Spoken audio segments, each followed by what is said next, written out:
Okay, we are live, and ladies and gents, today's news is another shocker.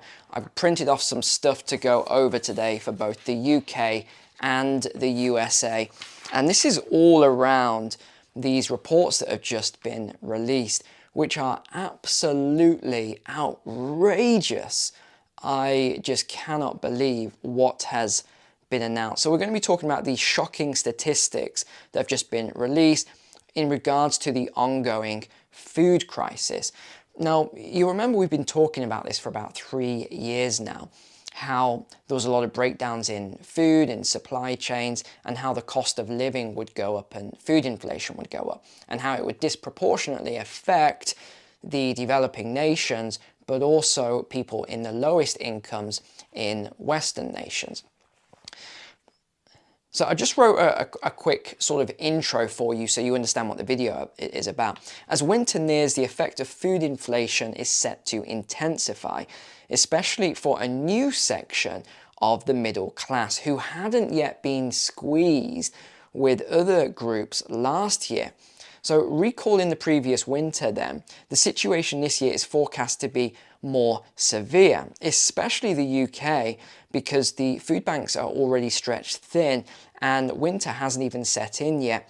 And they said that they are, and I quote, overrun. So we'll get into exactly why they're overrun very shortly, but it's not just simply that it's overrun by families. There's a lot more going on here. But let's begin then with the USA. And the reason I always talk about the USA and the UK is because these are the largest subscriber bases on my channel. They account for about a third each of my subscriber base. So let's start with what's happening in America then.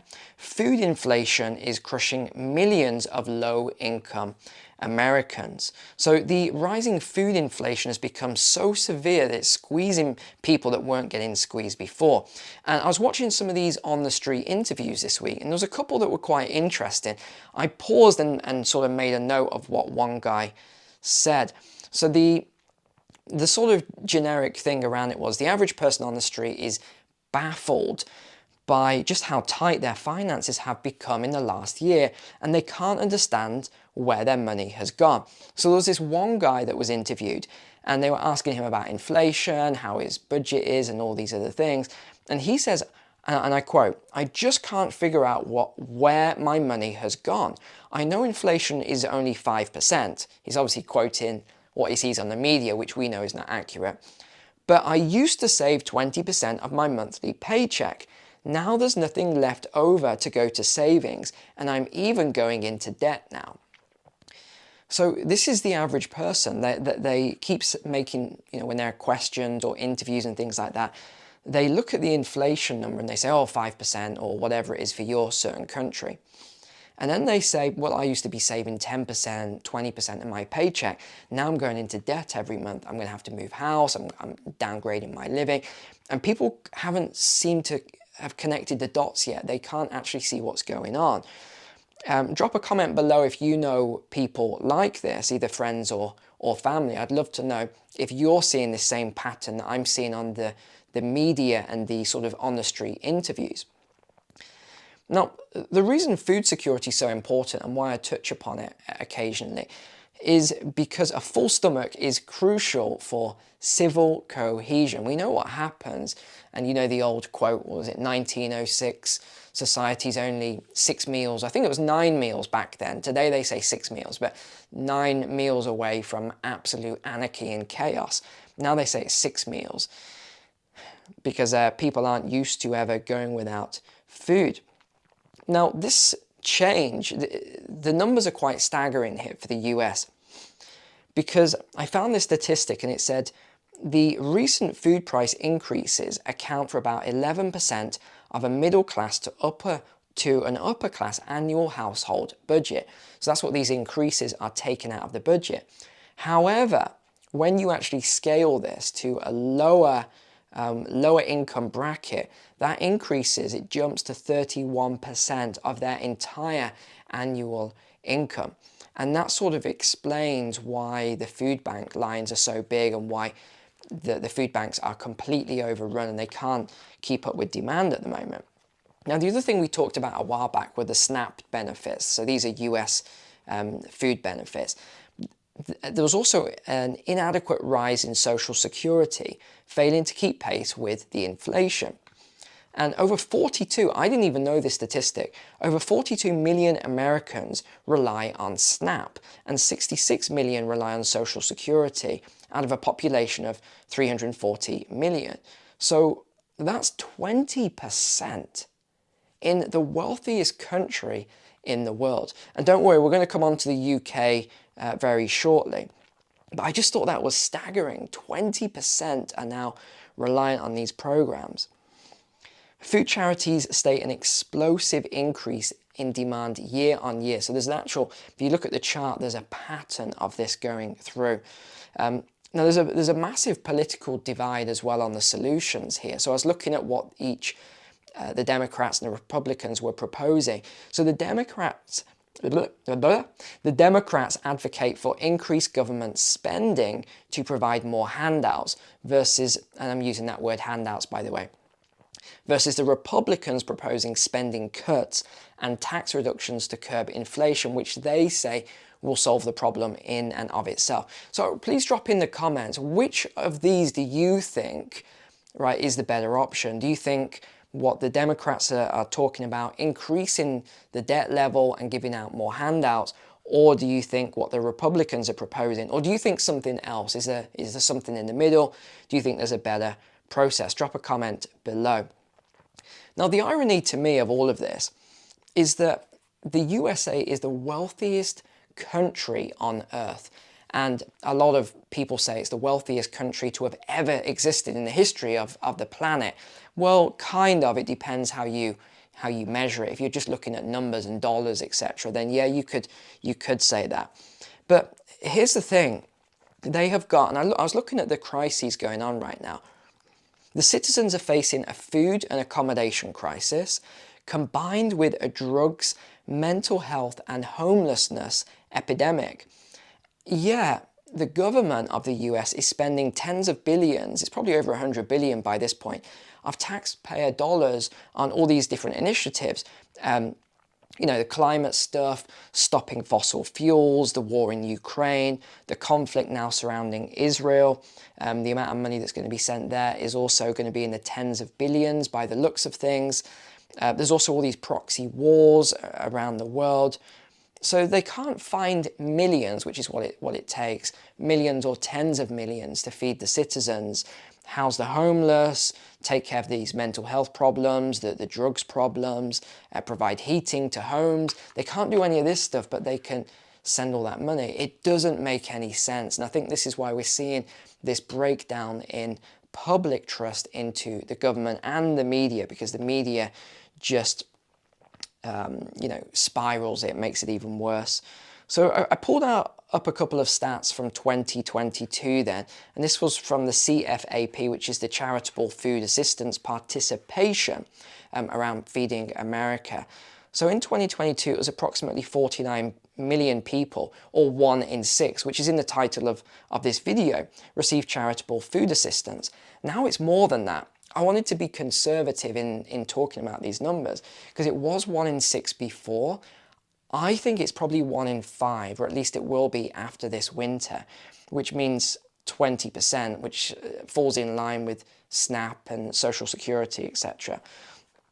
But the food banks are all saying, and they've written to the president saying that we're just overrun, especially in the southern states. They're saying they're completely overrun. In fact, that might be a good segue here, just to show you this map here.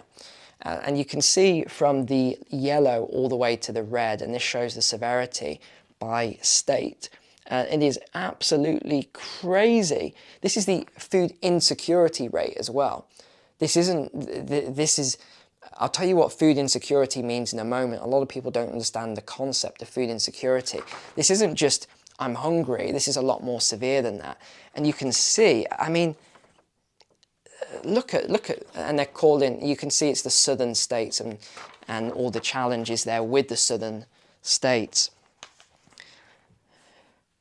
So where do we get to here? Yeah, okay, this was another statistic that I was shocked by. It said, we've also seen, this is from the food banks across America, we've also seen a 32% increase in food bank usage this year alone. 1/3 increase in 1 year. You know, bear in mind it used to be 3%, 5%, 7%, oh, back to 5%. 32% in 1 year. Can you grasp the severity of what is going on? This is why I call it a slow motion collapse. I'm not trying to be overly dramatic when I say that. This is a slow motion collapse where you've got absolute wealth on one side, and then you've got the juxtaposition of extreme poverty and homelessness and people that can't even afford, and they've got jobs. People with jobs can't afford housing, they can't afford food, they can't afford fuel for their car. But people can't see it, and it's alarming to me because I see it on a day-by-day basis, and I'm able to distinguish between what I saw a year ago and what I'm seeing today, but the average person can't see it, and it's very, very, very worrying indeed. The phasing out of pandemic-era programs, they said, and this was a year ago, will lead to food insecurity and the food banks getting stretched. So what does it actually mean then when we talk about food insecurity? The USDA defines food insecurity as a lack of consistent access to enough food for every household member to maintain an active, healthy lifestyle. So the key word here is, I would say, active. And they put it down as over 34 million people, including 9 million children, experience food insecurity. And that was as of 2022, so it's higher now in 23. So that means, if you think about, imagine that you don't have food to be active. You don't have enough food to go out for a walk because you haven't got the energy, because you haven't put enough calories into your body. To me, I wouldn't say I've never thought about it, but really grasping this, and as I always say, I like to do experiments, and I like to do things like turn off my heating for a day. I like to do things like, well, I don't like to do it, but I do things like go without food. I might do a fast for a day or two, just to really understand certain things better, especially if I make longer type of videos. Like, you know, I used to do a lot of documentary pieces, which I want to go back to doing again, because I do really enjoy making documentaries. So I think I'll do that again in the future. If you're a documentary filmmaker and you've got a lot of experience, get in touch with, especially if you're in the UK, get in touch via the website. So let's move forward then. And let's look at what's happened in the UK. So we're moving into the UK section now. A record 1 million emergency food bank parcels are expected to be handed out this winter. Now, you've got to think, 1 million of these parcels being handed out. There's only 25 million households in the UK. So that means 1 in 25 needs emergency food parcel. And they also say that 1 in 7 people in the UK are forced to go hungry because they don't have enough money to even feed themselves. And that came from Emma Reevy, who I know of her because she's the Trussell Trust Chief Executive. This is all the food banks. There's like 1,300 of them or something like that in the UK. So she's the Chief Executive. So if she says that, I believe it. Again, similar to the US, she said every winter is getting worse, but we expect this winter to be the worst in our history. Last year, 220,000 children and a 250,000 first-time users were supported by emergency meals by the Trussell Trust network. 1 in 7 people in the UK now go hungry due to insufficient funds. Now, the other problem is the food bank, again, they don't like to say this, so I'll say it on their behalf, for both the UK and the US. Excuse me. You know, my cat ruined the video the other day, jumping around. Yeah, he just jumped all over me, got his fur in my in my throat anyway. So, well, actually, I've got 2 cats, by the way. Maybe I'll show you them at some point. They're pretty wild. So let's look at this then. 93% of food banks said that they had to purchase extra food to meet the demands. 32% were concerned about maintaining current service levels as winter approaches. Here's the statement. We're becoming overrun, not just with local people, but also with all the new arriving families, said one food bank member. So let me say what they don't want to say. Local people, people that live in the area, okay. All the new arriving families, I think, is probably a lot of the new migration that's coming into the country. And I think we're seeing this in the US and the UK, and they don't want to say that, so they'll say words like new arriving families, new arriving visitors into the country. So I think that's another thing that's happening that isn't really being talked about. The General Secretary of the National Education Union, this is an interesting one for the UK, has called for extending free school meals to all pupils to combat poverty and child hunger. Yeah, and I think this is a great idea because sometimes you don't know. I remember at school that there was a kid who everyone thought, you know, their family was doing quite well, they were well off, and he just wouldn't be eating lunch. And I used to go in with my lunch box and my sandwich and stuff like that. And I'd always say, oh, where's your lunch and stuff? He says, oh, no, I'm not hungry. And it was only later on that he was getting skinnier and skinnier that we actually found out, or the teachers found out, that he didn't have enough food to sustain himself. He couldn't focus, he couldn't concentrate. It was a real big thing. And then I became friends a little while after that. I went to his house and it was absolute mess. I really felt for him. So I know firsthand, not me personally, but via a friend of mine, that sometimes you just don't know who needs food and free school meals. Now, this is the thing that's, I think, I'm very disgusted by. The government's response says that this isn't in the budget. Right, so they can send all this money for weapons manufacturing, but they can't afford food for our own children. It's disgusting, actually. It makes me really angry.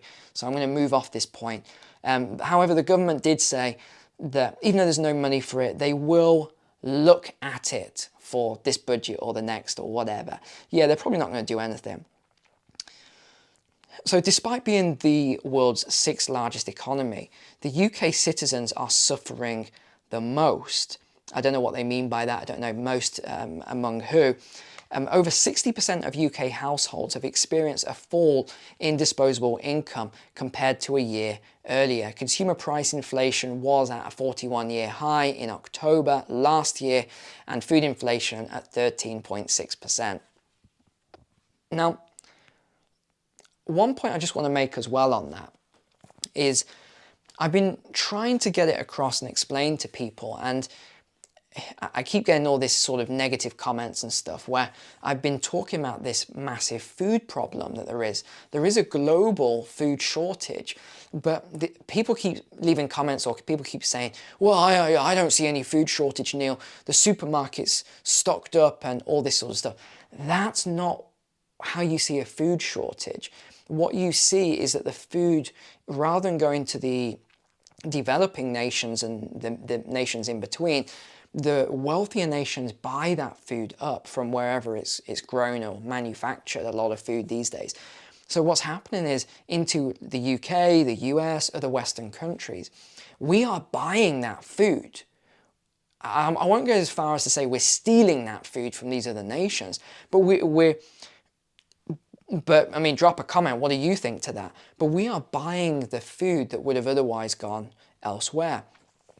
And that's why we're seeing this high level of food inflation, because of a lot of things that we discussed 2 years ago now, or a year and a half ago.